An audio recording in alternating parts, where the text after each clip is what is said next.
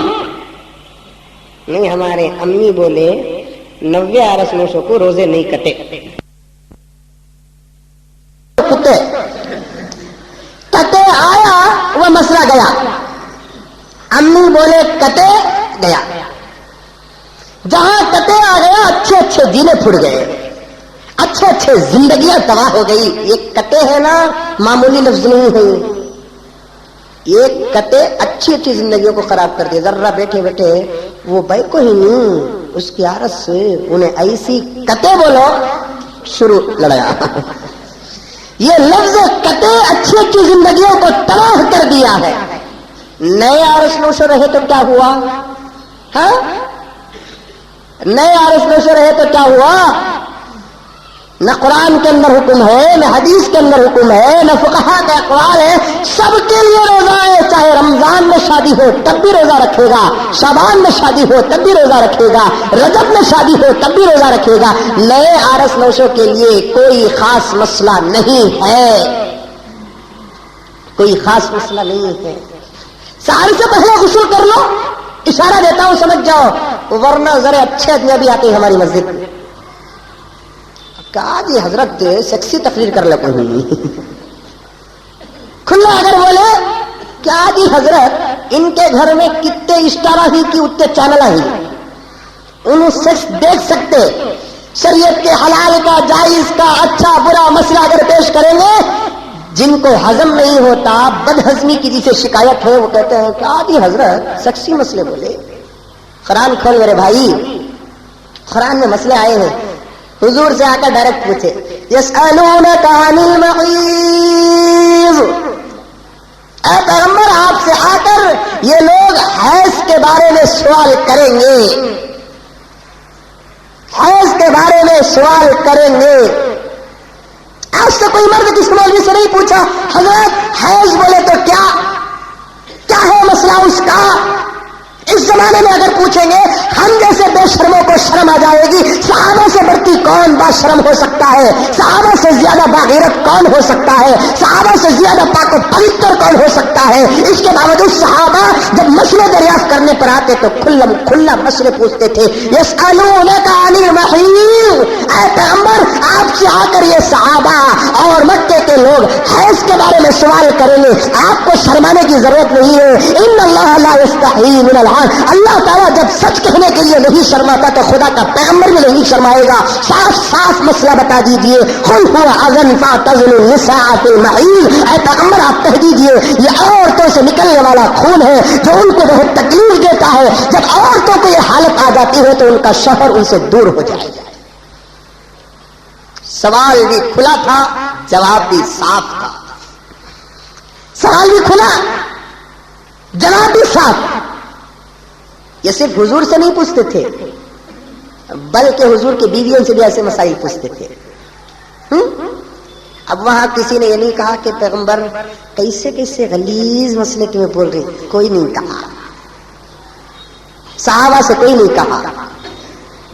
لیکن آج اگر جمعے کے موقع پر ایسے مسائل کسی بھی مسجد کے اندر کہا جاتا ہے، کچھ بد ہضم لوگوں کو ہضم نہیں ہوتا اور وہ کہتے ہیں کیسے کیسے مسئلے جیے. جمعے کے موقع پر شرم آ جاتی، داڑھی منڈائے شرم نہیں آئی، سود کھائے شرم نہیں آئی، ٹی وی دیکھے شرم نہیں آئی، عورتوں لڑکیوں کو چھیڑے شرم نہیں آئی، نمازیں چھوڑے شرم نہیں آئی، قرآن نہیں پڑھے شرم نہیں آئی. اور جب سچ اور حق اور جائز اور ناجائز کا مسئلہ پوچھتے ہیں تو شرم آ جاتی ہے.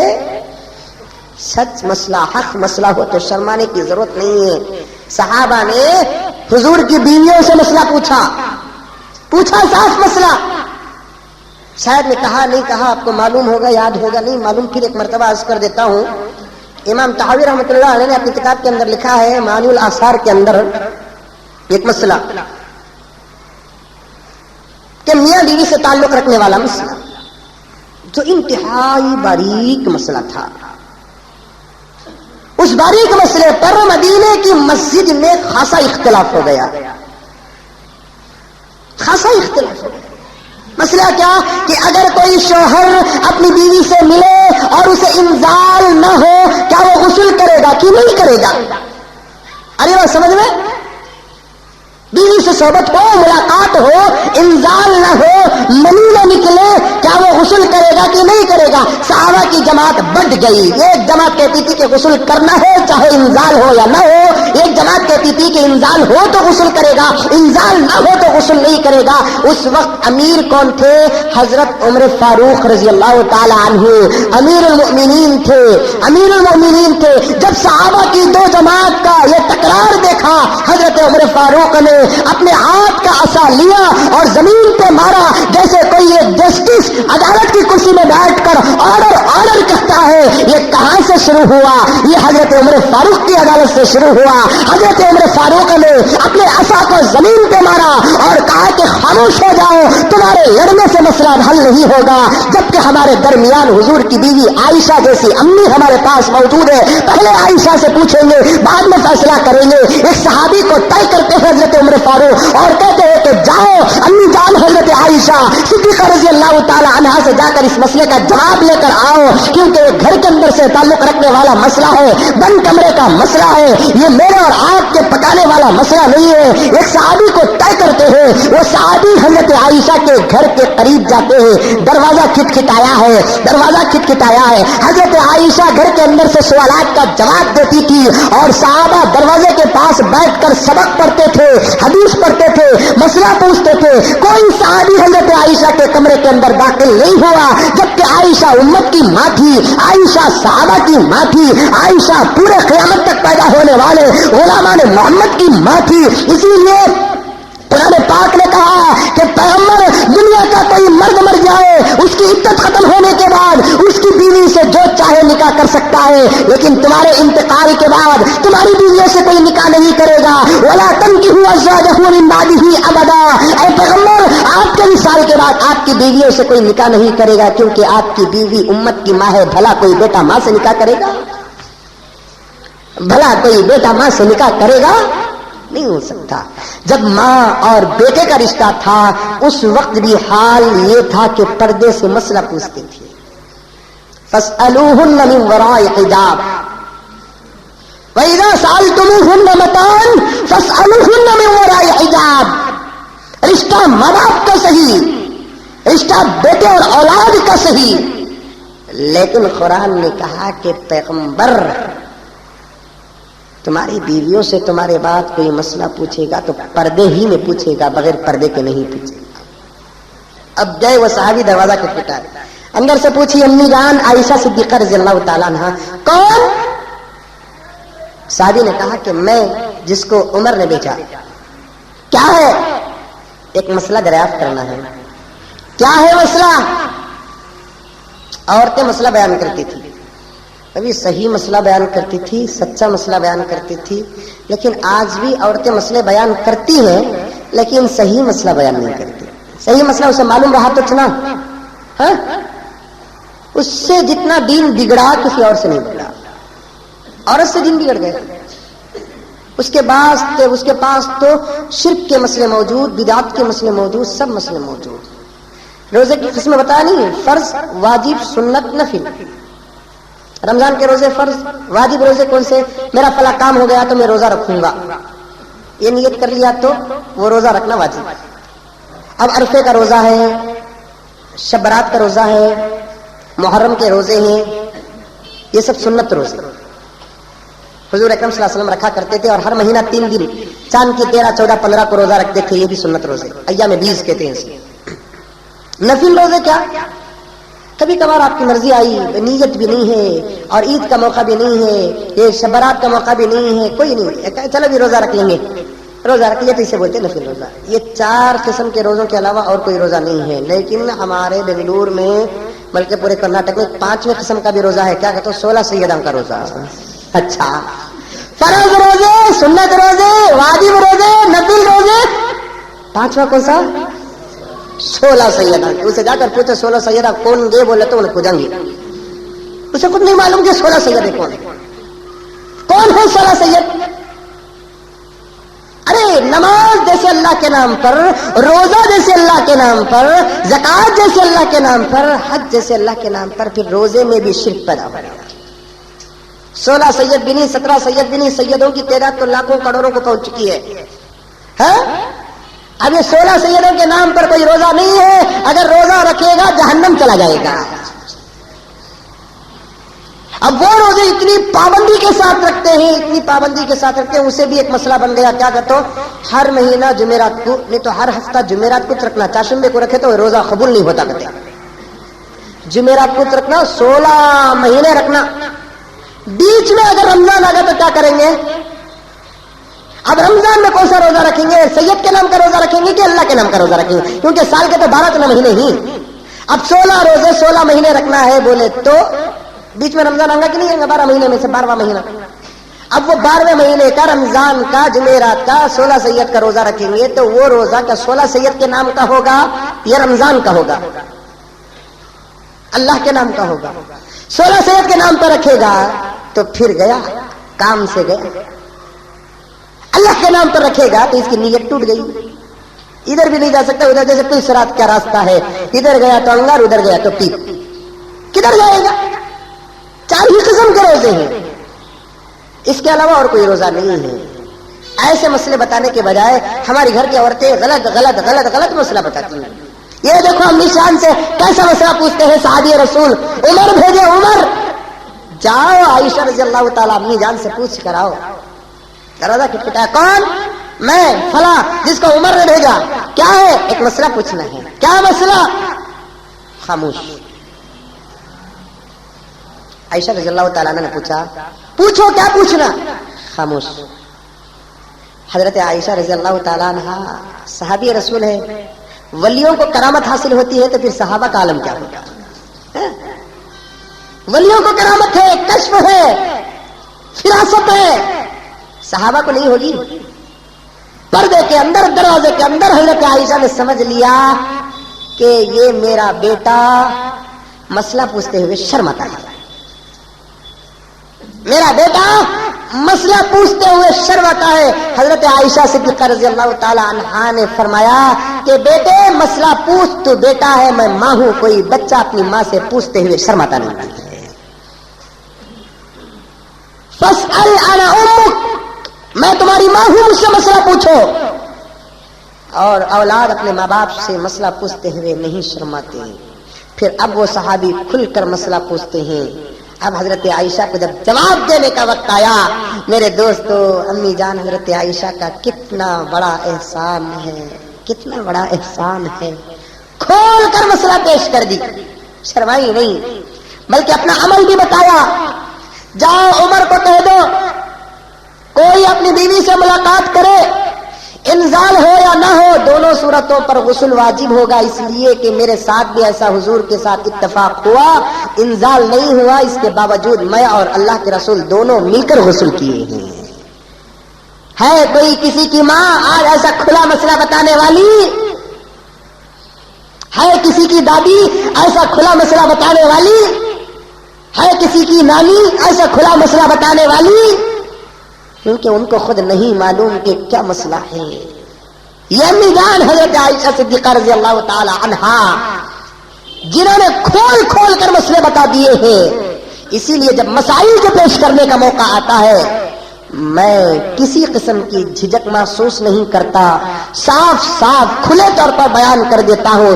اسی لیے میرے دوستوں بیان کر رہا ہوں کہ روزے کبھی کسی کے لیے معاف نہیں ہے. روزے تو سب کو رکھنا ہے، مرد کو بھی رکھنا ہے، عورت کو بھی رکھنا ہے، عاقل ہو بالغ ہو سب کو رکھنا ہے روزہ. ہاں عورت کے لیے روزہ چھوٹے گا، جتنے دن چھوٹیں گے رمضان کے بعد وہ قضا کرے گی، لیکن سب روزہ رکھیں گے. قرآن کہتا ہے فمن کان منکم مریضا او علی سفر. اس کے علاوہ مریض پر روزے معاف ہیں. مریض کو تو کیسا؟ ایسا بیمار کہ روزہ رکھے گا تو اسے جان کو خطرہ ہوگا. ڈاکٹر کہہ دے کہ تمہیں روزہ رکھیں گے تو تمہیں جان کو خطرہ ہے، وہ بھی کیسا ڈاکٹر رہے؟ ملیا کا، بورنگ کا، وکٹوریا کا، جے دیوا کا. ڈاکٹر کی بھی خیر فقہا نے لکھا ہے کہ ایسا ڈاکٹر جو متقی اور پرہیزگار ہو. اب تو ڈاکٹر بھی مسلمان کے دشمن، جس پہ مسلمان بھروسہ کر رہا ہے سب مسلمان کے دشمن ہو چکے ہیں. ارے ڈاکٹر جو جسموں کی حفاظت کرتے ہیں ان کے دلوں کے اندر تعصب آ گیا ہے. ہمارے ایک نہایت دوست کسی علاقے کے مسئلہ پوچھے، ہارٹ کا آپریشن ہے حضرت. جاتا ہوں ڈاکٹر کے پاس، ڈاکٹر کہتے ہیں آپریشن کے وقت تمہاری داڑھی مڈانا ہے. اتنا رویا، اللہ کا بندہ اتنا رویا. میں نے اسے تسلی دیا ہو سکتا ہے کہ وہ جمعے میں موجود ہو یہاں پر. میں نے کہا کہ مجبوری ہے، کام کرو، اللہ کی ذات سے امید رکھو کہ اس وقت تک تم کو موت نہیں آئے گی جب تک کہ پھر سے داڑھی نہ آ جائے. سب کو پیک کرتے ہیں کہ یہ داڑھی کو پیک کر کے ہارٹ کا آپریشن نہیں کر سکتے؟ ضرور کر سکتے ہیں. وہ دل کے آپریشن کے ساتھ ساتھ اس داڑھی کا بھی آپریشن کرنا چاہتے ہیں، اس لیے ان کے دلوں کے اندر تعصب آ گیا. آج کے ڈاکٹروں پر تو مجھے تو بھروسہ نہیں ہے، بس وقتی طور پر دوا کھا لیے، توکل تو اللہ کی ذات پر ہے. اللہ تعالیٰ ہم کو ہر بڑی چھوٹی بیماریوں سے حفاظت فرمائے، ورنہ اللہ حفاظت فرمائے، اللہ حفاظت فرمائے.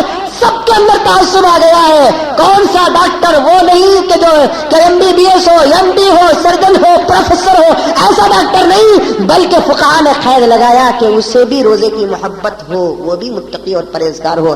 ایسا ڈاکٹر اگر کہہ دے کہ بھائی جب شریعت نے تم کو گنجائش دی ہے تو اس حالت میں تم روزہ نہیں رکھ سکتے، تم تھوڑے دن کے لیے روزہ چھوڑو، بعد میں روزہ رکھ لو. معمولی سر کا درد آیا کی بھی روزہ نہیں حضرت، رات سے سر کا، زندگی بھر سر کا درد ہے. رات سے اسے کہاں سے شروع ہوا؟ گھر گھسے تو سر کا درد، دکان کو گئے تو سر کا درد، بازار کو گئے تو سر کا درد. سر کا درد اگر نہیں آتا تو خدا کی قسم کھا کر کہتا ہوں کہ اللہ کے گھر میں نہیں آتا. بڑا مزہ ملتا ہے یہاں بیٹھنے پر. پوچھو اپنے آپ سے، پوچھ لو کتنا سکون ملتا ہے یہاں پر. الا بذکر اللہ تطمئن القلوب. اللہ فرماتے ہیں ارے سکون حاصل کرنے کے لیے تو نے کیا کیا نہیں کیا، ذرا میرا ذکر بھی کر کے دیکھ لے کہ تجھے کتنا سکون ملے گا. سونے کے لیے تو نے دوائیاں کھائی، سکون کے لیے تو نے پارکوں کو گیا، ٹھنڈی ہواؤں کی بھیگ مانگی، فروٹوں کو کھایا، سر کی مالش کی، جسم کی ورزش کی. اللہ فرماتے ہیں اس میں اگر سکون ہوتا تو پھر میں ذکر کو کیوں نازل کرتا. اللہ فرماتے ہیں کہ الا بذکر اللہ تطمئن القلوب، میرے ذکر میں دلوں کا سکون رکھا ہوا ہے. مسجد میں بیٹھو ذرا محسوس کر کے دیکھو کہ کتنا مزہ آتا ہے، کتنا مزہ آتا ہے اللہ کے گھر میں. اگر کسی کو اللہ کے گھر میں مزہ نہیں آتا تو وہ مسلمان نہیں بلکہ منافق ہے. یہ میں نہیں، اللہ فرماتے ہیں، اللہ کے رسول صلی اللہ علیہ وسلم فرماتے ہیں المؤمن فی المسجد کالسمک فی الماء، المؤمن فی المسجد کالسمک فی الماء والمنافق فی المسجد کالطیر فی القفص. مومن مسجد میں ایسے رہے گا جیسے مچھلی پانی میں رہتی ہے، منافق مسجد میں ایسے رہے گا جیسے پرندہ جھاڑوں میں رہتا ہے. جیسے پرندہ کسی درخت میں تھوڑی دیر نہیں بیٹھتا، اسی طریقے سے منافق مسجد میں بھی تھوڑی دیر نہیں بیٹھتا. اور مچھلی کو سکون کہاں مسجد میں، مسلمان کا سکون کہاں اللہ کے گھر میں. سکون کی جگہ یہ ہے بیٹھ جاؤ آ کر. یہاں آئے تو نماز ہی پڑھنا ضروری نہیں ہے, فرض نماز کا وقت ہے تو فرض, اس کے بعد خاموش تھوڑی دیر کے لیے بیٹھ جاؤ, جسے اللہ والے فرماتے ہیں مراقبہ. اپنے آنکھ کو بند کر لو, پہلے اللہ والوں سے رشتہ جوڑ لو, کسی اللہ والے سے رشتہ ہو, ناتا ہو. اس کے بعد بیٹھ جاؤ اپنے دل کی طرف, اپنے چہرے کو جھکا لو اور دل کے اندر یہ نیت کر لو کہ ساری دنیا سے کٹ کر میں دل کی طرف متوجہ ہو گیا. بیوی ہٹ گئی, بچے ہٹ گئے, زمین ہٹ گئی, آسمان ہٹ گئی, دولت ہٹ گئی, دکان ہٹ گیا, مکان ہٹ گیا, فیکٹریاں ہٹ گئی, سب ہٹ گئے. اب میں ہوں, میرا دل ہے. اب دل کو کیا کرو, اللہ کے حوالے کر دو. کس کے حوالے؟ ہمیں کس کے حوالے کرے دل؟ ذرہ گوری دکھی اس کے حوالے, ذرہ پیسے والی دکھی اس کے حوالے, کار دکھا اس کے حوالے, دکان دکھا, کچھ فائدہ ملا؟ کچھ فائدہ نہیں ملا. تھوڑی دیر کے لیے اس دل کو کس کے حوالے کرو؟ دل والے کے حوالے کرو. اللہ فرماتے ہیں آنکھ تیری, کان تیرے, ناک تیری, ہاتھ تیرے, پیر تیرے, دماغ تیرا ہوگا, لیکن تیرا دل میرا ہوگا. یہ کیپٹل سٹی ہے پورے جسم کا. یہاں صرف حکومت کس کی چلے گی؟ اللہ کی چلے گی. اس کو کس کے حوالے کرو؟ اللہ کے حوالے کرو. اللہ ساری دنیا کو ہمارے حوالے کر دیں گے. خلقت الاشیاء کلھا وخلقتک لی. اللہ فرماتے ہیں کائنات کے ذرے ذرے کو میں نے تیرے لیے پیدا کیا اور تجھے میرے لیے پیدا کیا. صرف اور صرف میں تجھ سے تیرا دل مانگتا ہوں. اللہ فرماتے ہیں تو دل دے دے, میں دنیا دے دیتا ہوں, کائنات دے دیتا ہوں, کائنات کا ذرہ ذرہ دے دیتا ہوں. دل دے دو, اللہ کے حوالے کر دو اس دل کو. اسی لیے اللہ والا نے مراقبہ بتایا ہے کہ کیا کہ اپنے پوری توجہ کو دل کی طرف متوجہ کر دو اور دل کو اللہ کے حوالے کر دو, اور یہ تصور کرو کہ اللہ کی رحمت آ رہی ہے اور میرے دل میں سما رہی ہے. دو چیزیں ہیں, جہاں خدا کی رحمت ہوگی وہاں دنیا کی محبت نہیں ہوگی, جہاں دنیا کی محبت ہوگی وہاں خدا کی رحمت نہیں ہوگی. اب اللہ کی رحمت سے بڑھ کر کوئی طاقتور چیز نہیں ہے.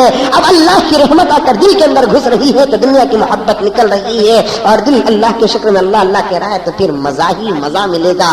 10 منٹ صبح کو بیٹھ جاؤ, شام کو 10 منٹ بیٹھ جاؤ. جب گھر میں دل نہ لگے, دکان میں دل نہ لگے, مکان میں دل نہ لگے, فیکٹری میں دل نہ لگے, تو پھر دل لگانے کے لیے اللہ کے گھر کو آ جاؤ. یہاں جو دل لگتا ہے کہیں اور دل نہیں لگتا. یہاں سکون نازل ہوتا ہے, رحمتیں نازل ہوتی ہیں. یہاں دل لگے گا. اللہ تبارک و تعالیٰ یہاں دل لگاتے ہیں. تو میرے حال میرے دوستو عزیزو, عرض کر رہا تھا میں آپ کے سامنے, مریض ہے, مریض, اس کے لیے روزے معاف نہیں. جب تک وہ مرض میں رہے گا روزے چھوڑے گا, اس کے بعد وہ روزے رکھے گا. کیسا مریض رہے؟ بڑی بڑی بیماری والا رہے. اگر وہ روزہ رکھے گا اس کی طبیعت خراب ہو جائے گی, جان کو خطرہ ہوگا تو انہیں روزہ چھوڑنا. سمجھ میں اللہ تعالیٰ ویسی بیماری سے تو مجھے بھی حفاظت کیا, آپ کو بھی حفاظت کیا ہے, کیا ہے کہ نہیں کیا ہے؟ اللہ کا شکر ادا کرے. اللہ تیرا شکر ہے کہ تو نے مجھے صحت عطا فرمایا. نبی نے فرمایا صلی اللہ علیہ وسلم نعمتان مغبونان الصحت والفراغ. 2 نعمتیں بہت بڑی ہے. کیا؟ ایک صحت اور ایک فرصت. یہ دونوں کو یوز کر لو, کیونکہ جیسے جوانی ختم ہوگی تمہارا جسم بیماریوں کا مرکز بن جائے گا, اور فرصت کو اگر تم یوز نہیں کرو گے تو تم کو ایسی مشغولیت میں اللہ تعالیٰ مبتلا کرے گا کہ نماز پڑھنا, روزہ رکھنا تو دور کی بات, اللہ کا نام لینے کے لیے تم کو فرصت نہیں ملے گی. 2 نعمتیں ہیں, صحت, تندرستی ہے, جوانی ہے. اسے یوز کرو. کس کے لیے؟ اللہ کے لیے. ورنہ اے میرے نوجوانوں, اس وقت تم 500 رکعت نماز پڑھ سکتے ہو. اللہ آپ کی عمروں میں برکت عطا فرمائے. ایک عمر ایسی آ جائے گی کہ 5 رکعت نماز پڑھنے کے لیے تمہارے گھٹنے تمہارا ساتھ نہیں دیں گے. آپ صحت ہے, طاقت ہے, باڈی ہے, گٹس ہے, عبادت کرو. جھکاؤ سر. آرائے رمضان دن کو بھی ضائع نہ کرو, رات کو بھی ضائع نہ کرو. اپنی پوری جوانی کو رمضان کے حوالے کر دو. نماز کے وقت نماز, قرآن کے وقت قرآن, سحر کے وقت سحر, افطار کے وقت افطار, رات کی تراویح, قرآن کا سننا, سنانا, پڑھنا. پورا رمضان نہ کھانے کا ہے, نہ پینے کا ہے, نہ سونے کا ہے, نہ تجارت کا ہے. لوگ کہتے ہیں کہ رمضان کا مہینہ کمانے کا ہے. کیا کمانے کا ہے؟ نیکیاں کمانے کا ہے, دکان کمانے کا نہیں. مجھے معاف فرمائے, کان پکڑ کر کہتا ہوں, اللہ تعالیٰ نے 12 مہینوں میں 1 مہینہ رمضان کا عطا فرما کے 11 مہینے کیوں رکھا کہ 11 مہینے تو رمضان کی تیاری کر لے تاکہ کہ رمضان میں تجھے کمانے کی نوبت نہ آئے. کیوں رمضان میں کمانے کی فکر کر رہا ہے؟ 11 مہینے تھوڑا تھوڑا جمع کر کے رکھ لے اور رمضان میں تو تالا ڈال دے دکان.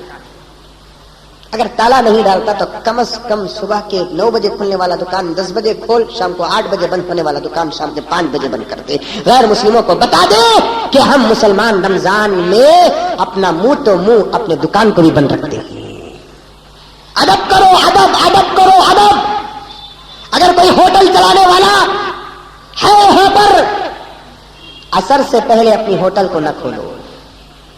رمضان کا ادب کرو. اللہ حفاظت فرمائے کہ 11 مہینے اتنا گناہ نہیں ہوتا جتنا گناہ کے رمضان کے 1 مہینے میں ہوتا. آنکھوں کا زنا، عورتوں کی بے حیائی، بازار گرم، جھوٹ کا بازار گرم، دھوکہ گرم، سود گرم، سب گرم. رمضان میں شیطان تو بند ہو گیا، محمد کا غلام آزاد ہو گیا. حقیقت تو یہ تھی کہ شیطان کو نہیں تجھے بیڑیاں ڈالنا تھا. اللہ تعالیٰ فرماتے ہیں تیری بیڑی تو روزہ ہے. اگر روزہ پڑھ کر روزہ رکھ کر تو نہیں سدھرا تو پھر تو کبھی سدھرے گا نہیں. ادب کرو رمضان کا. 8 بجے دکان کھولنا نہیں، 11 بجے دکان کھولے گا. کیا صاحب دکان نہیں کھولے نا؟ غیر مسلم اگر پوچھے ہمارا رمضان ماہ میں دکان نہیں کھولتے. تمام صاحب کپڑے لینا ہے. نہیں، 11 مہینے اللہ کے فضل و کرم سے میں تیاری کر لیا ہوں. یہ کپڑے تو ضرور پہننے کا مہینہ ہے لیکن اللہ تعالیٰ اپنے فضل سے پہنائے گا. 11 مہینے کی تیاری کر کے رکھ لو، جمع کر کے رکھ لو تھوڑا بہت رمضان کی تیاری کے لیے. گناہ تو نہیں ہے. لیکن کمانے کا مہینہ حضرت، چپلاں والے دیکھنا دلی سے بمبئی سے لوڑا اترنے سے اتر رہی. تراویح میں کہا صاحب نہیں حضرت نوکرا نہیں آئے. تو بھی تو خدا کا نوکر ہے، گھر کو نہیں. تیرا نوکر جب تیرے دکان کو نہیں آتا تو تنخواہ بند کر دیتا ہے. اللہ فرماتے ہیں کہ میرا نوکر اگر مسجد کو نہیں آتا تو رمضان میں بھی تنخواہ بند ہو جاتی ہے.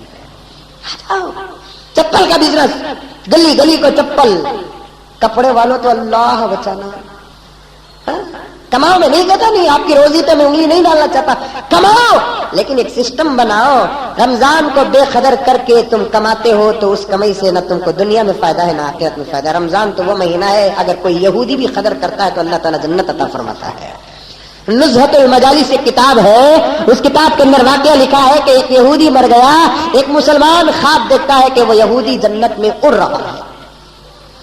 اب آپ لوگ تعجب کریں گے حضرت یہودی جنت میں کو ہماری نہ پراپرٹی جنت. جنت کس کی پراپرٹی؟ ہماری. ہماری جنت ہمارا ہے، ہماری ہے جنت. اللہ تعالیٰ نے ہمارے لیے جنت کو پیدا کیا ہے، یہودیوں کے لیے نہیں، عیسائیوں کے لیے نہیں، پتھر کی پوجا کرنے والوں کے نہیں. ہمارے لیے. الحمدللہ دعا کرو کہ اللہ تعالیٰ مجھے اور آپ کو، ہمارے ماں باپ کو، اولاد کو، تمام رشتہ داروں کو، تمام محلے کے مسلمانوں کو جنت الفردوس عطا فرمائے. جنت ہماری ہے. اللہ فرماتے ہیں کوئی یہودی جنت میں داخل نہیں ہوگا، کوئی نصرانی جنت میں داخل نہیں ہوگا، کوئی پتھر کا پجاری جنت میں داخل نہیں ہوگا، کوئی مجوسی جنت میں داخل نہیں ہوگا، کوئی مشرک جنت میں داخل نہیں ہوگا. خواب دیکھنے والا دیکھ رہا ہے کہ اس کا پڑوسی جو یہودی تھا وہ جنت میں پروں لگا کر اڑ رہا ہے. بڑا تعجب ہوا. میرا خواب وہ بھی غلط. خیر اس اڑنے والے یہودی کو پکڑا، پوچھا تو یہودی تھا اور جنت میں؟ ہاں میں تھا تو یہودی لیکن اللہ نے مجھے ایمان کی توفیق دے دی. ارے کب تو کلمہ پڑھا؟ وہ یہودی کہتا ہے کہ بات دراصل یہ ہے، کان کھول کے سن لو، رمضان کا ادب کسے کہتے ہیں، کان کھول کے سن لو. یہودی کہنے لگا بات دراصل یہ ہے کہ ایک مرتبہ میں بازار سے گھر آ رہا تھا تو میرا بچہ گھر کے باہر رمضان کے مہینے میں دن کے اجالے میں باہر کھڑے ہو کر موز کھا رہا تھا. میں گھر کے قریب آ کر دیکھا کہ میرا بچہ مسلمانوں کے محلے میں کھڑے ہو کر لوگوں کو دکھاتا ہوا موز کھا رہا تھا. میں نے اسے تھپڑ ماری اور کہا کہ مسلمان کا بچہ روزہ ہے اور اس کے سامنے تو کھاتا ہے. مسلمان کا بچہ روزہ اور ان کے سامنے تو کھاتا ہے. ہمارے مسلمان، انہیں یہودی کو شرم آئی ہے، مسلمان کو شرم نہیں آتی. کتنے مسلمان رمضان میں بھی بولتا نہیں ہے، نہیں دم مارو دم کا قصہ. بعض مسلمان روزے میں کنٹرول کر لے کو، روزے میں پانی بھی پینا نہیں، کھانا بھی کھانا نہیں، سگریٹ بھی پینا نہیں، بیڑی بھی پینا نہیں، کیوں بھی کرنا نہیں نا. منہ کو ایک دم بند رکھنا ہے. وہ بیڑی پیکو پیکو پیکو پیکو پیکو پیکو ایسی عادت ہو جاتی. روزے میں بیوی یاد آتی نہیں, کھانا یاد آتا نہیں, پانی بار بار ہاتھ چلے جاتا.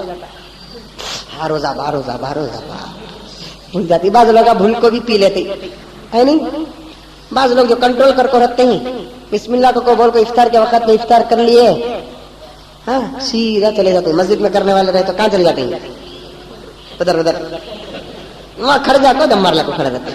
کیا کہتے صبح سے جو برداشت کرے نہیں, وہ برداشت کا پل ٹوٹا, اب شروع ہو گیا. رمضان کا ادب کر, تیرا اطراف فرشتے ہیں, تیرا اطراف تو ان کو نہیں دیکھتا لیکن خدا کی قسم وہ تیرے دیکھتے ہیں.